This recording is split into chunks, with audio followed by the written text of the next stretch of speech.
Hello বন্ধুরা, সবাইকে শুভ সকালের অনেক অনেক ভালোবাসা। আশা করছি সবাই খুব ভালো আছো, আমিও কিন্তু বেশ ভালো আছি। তো আজ কিন্তু অনেক দিন পরে আমি ছাদে উঠেছি, কারণ এতদিন বৃষ্টিতে ছাদে আসাই হচ্ছিল না। তারপরে তো ঘরে এত জামা কাপড় জমা ছিল, তার কি বলবো।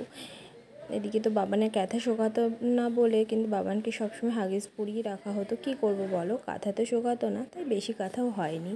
তো মা কিন্তু এগুলো ধুয়ে নেড়ে দিয়ে গেছে। মা গিয়ে বলল, জানিস ড্রাগন গাছে এত ড্রাগনের কোট বেরিয়েছে, তা কি বলবো। মানে আগে যত হয়েছে তার থেকেও বেশি এবার বেরিয়েছে।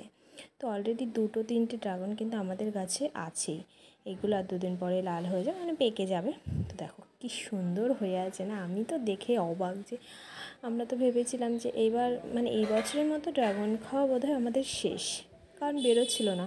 কিন্তু বৃষ্টি দুদিন ছাদে আসা তো হয়নি, কারণ সারাক্ষণই বৃষ্টি পড়ছিল, সেই কারণে ছাদে আসা হয়নি। তো মা আজকে গিয়ে দেখে বলে যে আমিও তো দেখে অবাক, যে মানে ড্রাগন গাছে এত কড়ি বেরিয়েছে, যেগুলো যখন হবে কতটা সুন্দর লাগবে। দেখো ড্রাগন কিন্তু বড় হলে সবুজ কালারটা ওটা কেমন লাগে, কিন্তু ছোট থেকে যখন পাকা অবধি দারুণ কিন্তু লাগে। ছোটোবেলায় কি সুন্দর লাল না, বড় হলেও তো সেরকম লাল হবে।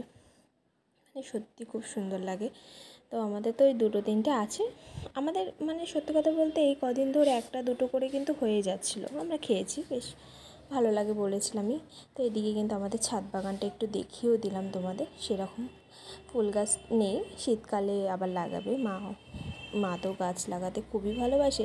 আর ওখানে যে উচ্ছে গাছটা দেখালাম না, এই উচ্ছে গাছে কিন্তু 2-3টে করে বেশ ভালো উচ্ছে হয়।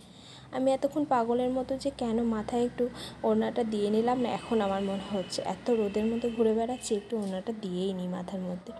তারপরে কিন্তু মাথায় আমি ওড়নাটা দিয়ে নিলাম। তারপরে তোমাদেরকে দেখায় আমাদের বেগুন গাছে কি সুন্দর বেগুন হয়েছে।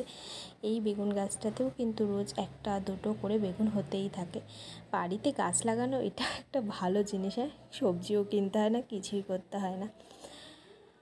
তো চলো, আমাদের এই ড্রাগন গাছের কোট কেমন লাগলো, তোমাদের বাড়িতে কার কার আবার নতুন করে ড্রাগন হয়েছে আমাকে জানিও।